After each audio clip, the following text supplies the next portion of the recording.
Magandang gabi po sa inyong lahat.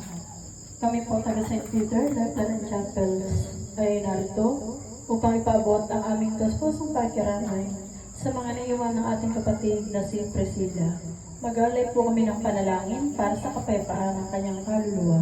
Inanyahan po namin kayong lahat na makaisa sa gawain ito. Ang Panginoon ang may sabi na kung saan merong dalawa o higit pang natitipon sa kanyang pangalan, siya'y paroroon sa kalagitnaan. Kayong lahat ay natitipon sa ngalan ng Panginoon upang itaas sa Kanya at isulit ang kaluluwa ng ating kapatid na si Priscilla. Simulan natin ang gawain ito sa pagmamahal na amin.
At habang dinadama natin ang kanyang banal na presensya, hilingin natin basbasan niya tayong lahat. Sa ngalan ng Ama, ng Anak, at ng Espiritu Santo. Amen. Sumati nawang lahat ang Panginoon. Amen. Magsitayo po tayong lahat bilang pagbibigay galang at makinig sa Ebanghelyo ng Panginoon. Ang mabuting balita ng Panginoon ayon kay San Mateo. Nang panahon yaon, nang makita ni Jesus ang makapal na tao, ay mahal siya sa bundok. Pagkaupo niya, nagsilapit sa kanya ang kanyang mga alagad, at sila tinuruan niya ng ganito: mapalad ang mga aba na wala nang inaasahan kundi ang Diyos, sapagkat makakasama sila sa kanyang kaharian. Mapalad ang mga nakahafiz, sapagkat aaruin sila ng Diyos. Mapalad ang mga mapagkumbaba, sapagkat tatanggapin nila ang pinangako ng Diyos. Mapalad ang mga nagmimiting makatupad sa kalooban ng Diyos, sapagkat ipagkakaloob sa kanila ang kanilang nagmimiti. Mapalad ang gumagawa ng lahat sa pagkasundo, sapagkat sila ay tuturing ng Diyos ng mga anak niya. Mapalad ang mga pinag-uusig dahil sa kanilang pagsunod sa kalooban ng Diyos, sapagkat nakakasama sila sa kanyang kaharian. Mga kapatid, ang mabuting balita ng Panginoon. Panalangin ng bayan, sa bawat panalangin po ang ating itutugon. Panginoon, dinggin mo ang aming panalangin. Panginoon, dinggin mo ang aming panalangin. Muling binuhay ng Diyos ang mga makapangyarihan, ang kanyang anak na si Kristong Panginoon. Buong pananalig natin hingin sa Kanya, naligtas ang kanyang bayan, ang mga buhay at mga patay. Sa binyag ng ating kapatid na si Priscilla, ay tumanggap ng pangako na magkakamit ng buhay na walang hanggan. Panginoon, isama mo siya sa piling ng iyong mga banal magpakailanman. Panginoon, dinggin mo ang aming panalangin. Ang ating kapatid na si Priscilla ay tumanggap ng tinapay na nagdudulot ng buhay na walang hanggan. Panginoon, buhayin mo siya sa huling araw. Panginoon, dinggin mo ang aming panalangin. Dinadalangin namin ang aming mga kapatid, kamag-anakan, lahat ng mahal sa amin at gumagawa ng mabuti. Gantimpalaan mo sila dahil sa kanilang kabutihan. Panginoon, dinggin mo ang aming panalangin. Dinadalangin namin ang lahat ng narito na sumasamba at sumasampalataya. Pag-isahin mo kami sa pananampalataya at pag-ibig. Panginoon, dinggin mo ang aming panalangin. Dinadalangin namin ang lahat ng yumao na masang muling mabubuhay. Panginoon, tanggapin mo siya sa iyong kaharian. Panginoon, dinggin mo ang aming panalangin. Marino po kayo magsipo. Ang kaganapan ng buhay. Ang buhay ng tao sa daigdig na ito ay isang paglalakbay. Mayroon tayong patutunguhan, sapagkat hindi dito sa lupa palagi ang bayan, at ang hinahanap natin ang bayang masusumpungan sa darating. Ang tao ay tinawag ng Diyos makihati sa kanyang walang hanggang kaluwalhatian at kaligayahan. Ang sino mang tumatalima sa pagtawag na ito ay makakamit ang kanyang minimithi, ang makapiling ang Ama magpakailanman. Makakapiling nila palagyan ng Diyos at papahirin niya ang kanilang luha. Walang kamatayan, dalamhati, pag-iyak at sakit. Sapagkat lumipas na ang dating mga bagay, naganap na. Ako ang Alpha at Omega, ang pasimula at wakas. Ang sinumang nauuhaw ay bibigyan ng walang bayad na tubig mula sa bukal na nagbibigay ng buhay. Subalit, ang kaganapan ng buhay natin ay makakamtan lamang pagkatapos ng maluwalhating pagbabalik ni Kristo na kung tawagin ay Paskwa. Siya ay kitalala ng Panginoon ng santinakpan. Ipagkakalob niya ang kaluwalhatian sa lahat ng mga sumusunod sa Kanya.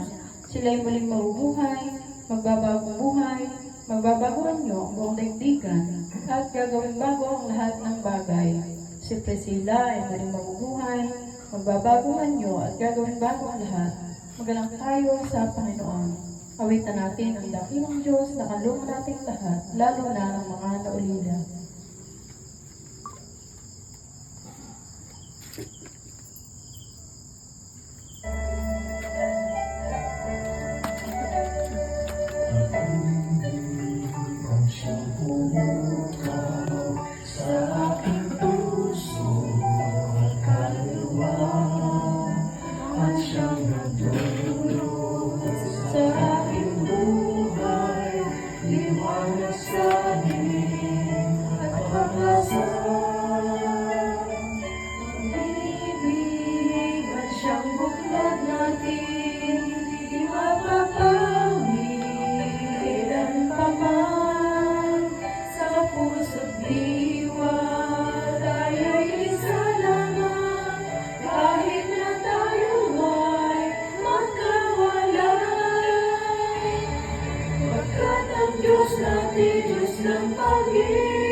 Sitayo po tayong lahat. Itaas po natin ang ating kanang kamay at ituon sa dapo ng yumao. Mga kapatid, si Priscilla ay tinawag na ng Panginoon. Bunggilyo natin isulit ang kanyang kaluluwa at katawang lupa. Kip-kip ang panalangin na nawa ay tanggapin siya sa piling ng ating Ama ng buong kagalakan. Panginoon naming lahat, sinusulit namin sa iyo ang katawang lupa ng aming kapatid na si Priscilla upang muli umuwi sa labok sa kanyang pinanggalingan. Gayon din aming sinusulit ang kanyang kaluluwa sa iyong dakilang kapangyarihan. Hinihiling namin at ngayon ay nakina namin na siya pinatawad mo sa kanyang pagkakasalang nagawa noong nabubuhay pa siya. Ipagkaloob mo po sa kanya ang iyong walang hanggan liwanag. Bigyan mo po siya ng kapayapaan at kapahingahan sa iyong kaharian. Pagindapatin mo po, Ama, ang kanyang kabuhan upang may handog namin sa iyo para sa lalong kadadakila mo. Ama namin sa ngalan ni Jesus, tanggapin mo po ang kaluluwa ni Priscilla at siya ay iyong pagpalain siya nawa. Mari na pong ibaba ang kamay. O Jesus, Hari ng awa, kami ay nagtitiwala sa iyo. O Jesus, Hari ng awa, kami ay nagtitiwala sa iyo. O Jesus, Hari ng awa, kami ay nagtitiwala sa iyo. Sumalangit nawa ang kaluluwa ni Priscilla. Mamayapa nawa ang kanyang kaluluwa sa karyan ng langit.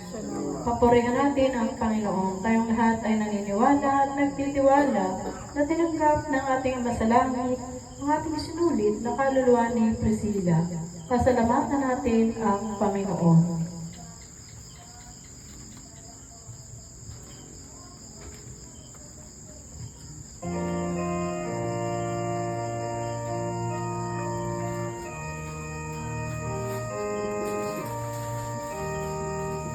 Salamat sa iyo,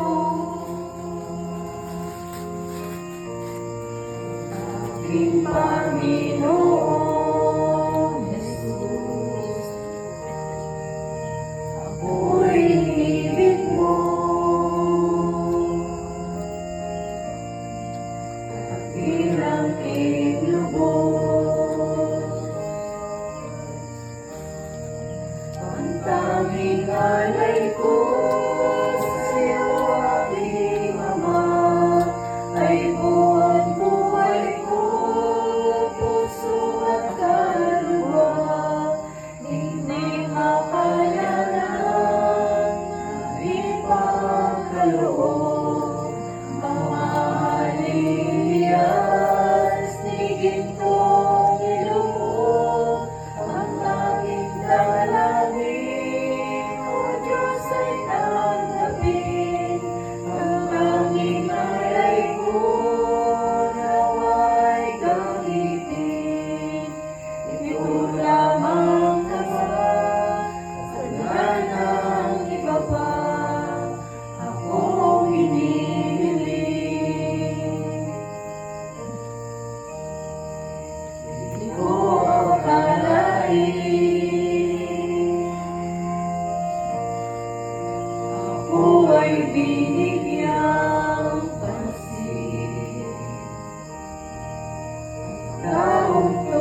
ko lamang naman, wala nang iba pa akong hinihiling.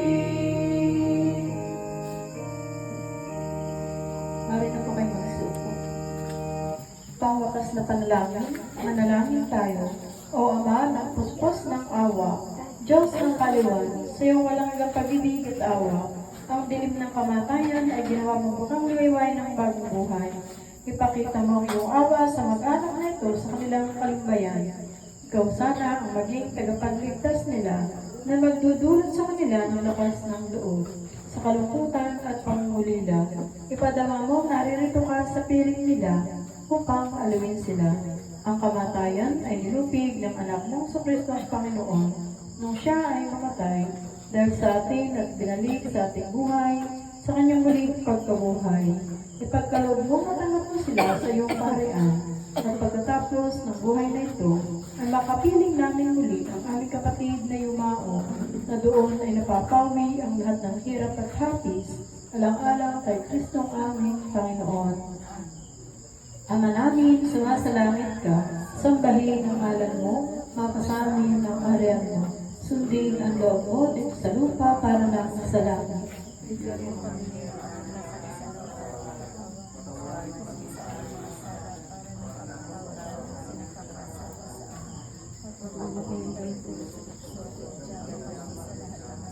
Aba, Ginoong Maria, napupuno ka ng grasya, ang Panginoon Diyos ay sumasa iyo. Buhat kang pinagpala sa babaeng lahat at pinagpala naman ay iyong anak na si Jesus. Santa Maria, Ina ng Diyos, ipanalangin ang makasalanan Panginoon. Luwalhati sa Ama, sa Anak at sa Espiritu Santo. Kapala ng una ngayon at magdalaman. Habang inaawit po namin ng huling awit, bawat isa pong mahal sa buhay ng Yumao ay mag-aalay ng bulaklak sa kanya. Ang mga ito ay sagisag ng ating pagmamahal sa ating mahal na Yumao na magiging gabay niya para sa mapayapang paglalakbay patungo sa ating dakilang buhay. Sama mo.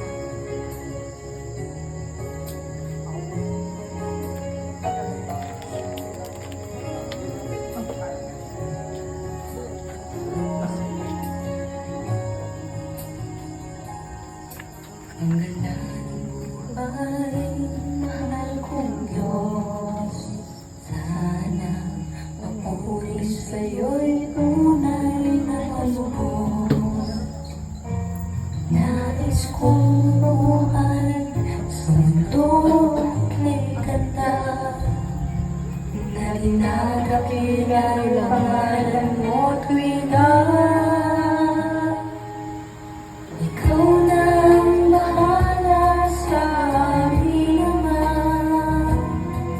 sa mga araw na darating pa. Hoy, tayo na kayo. Alay namin ay matalay mo sana, ikaw ang pag-ibig namin at pag-asa.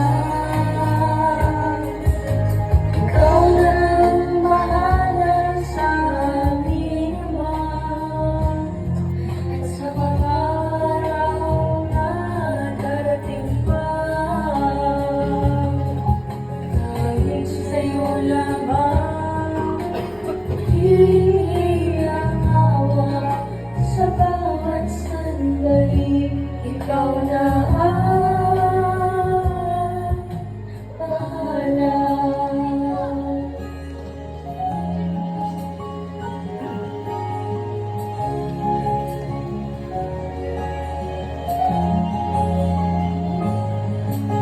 Makulay ang buhay, mahal kong Diyos, sana ang pagmamahal mo sa mundo'y mabubuo.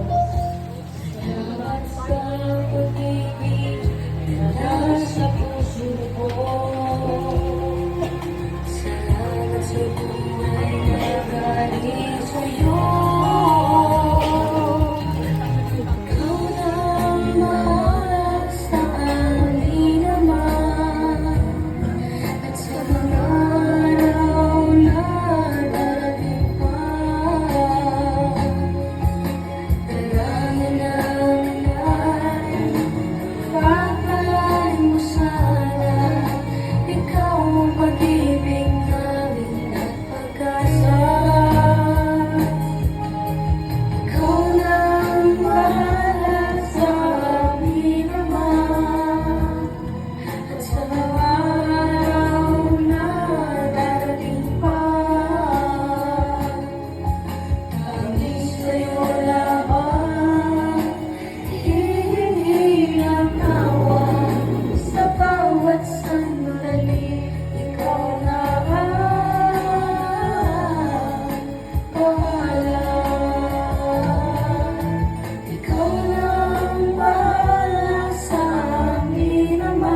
bawat sandali, ikaw na ang lahat. Nangyaan po namin ang kapamilya po ng ating kapatid na Priscilla upang magbigay po sa kanya ng mensahe.